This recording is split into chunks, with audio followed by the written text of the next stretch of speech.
Jeshi laja kivingine sasa latoka na makomando, hali ambayo imezidi kujadiliwa zaidi huko kwenye mitandao ya kijamii. Karibu sana, tuendelee kupeana update na habari ya matukio na yale yanayoendelea Tanzania, lakini pia nje ya Tanzania. Niseme asante sana kwa ambaye umekwisha kusubscribe.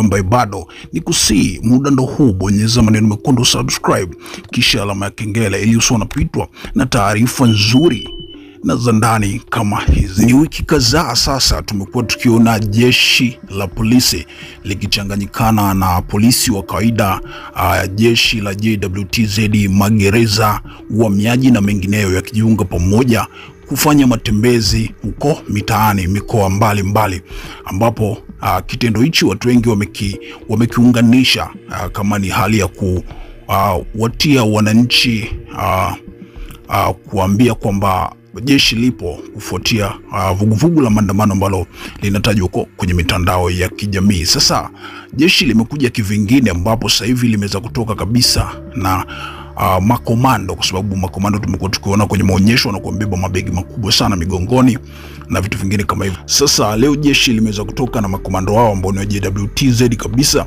lakini pia mkuu wa wilaya naye ameungana na jeshi hilo, ambapo mkuu wa wilaya Mtwara Mheshimiwa Abdalla Mwepaya ameongoza vyombo vya ulinzi na usalama, wananchi na vikundi mbalimbali vya jogging na hamasa katika matembezi ya miguu kuzunguka maeneo mbalimbali na manispaa ya Mtwara Mikindani. Matembezi yao ya miguu yalihudhuriwa na kamanda wa brigade ya 401 KV kanda ya kusini, Meja General Charles Feruz.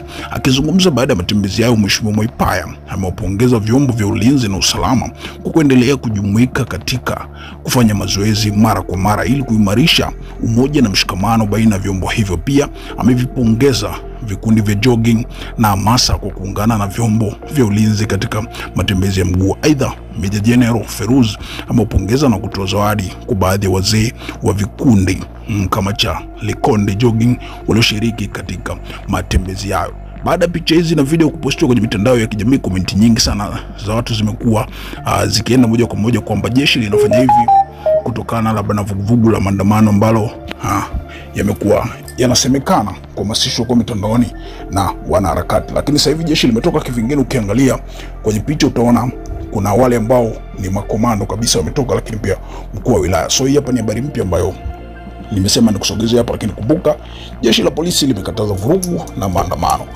Kwenye komenti nyingi watu wanasema uogopi watatoka, na wengine wanasema tutunze amani na vitu vingine kama hivyo. Sasa wewe wazo lako unaweza kuliacha hapa chini kwenye comment section na sisi tutasoma. Hii ni Mseto Media, make sure umesubscribe.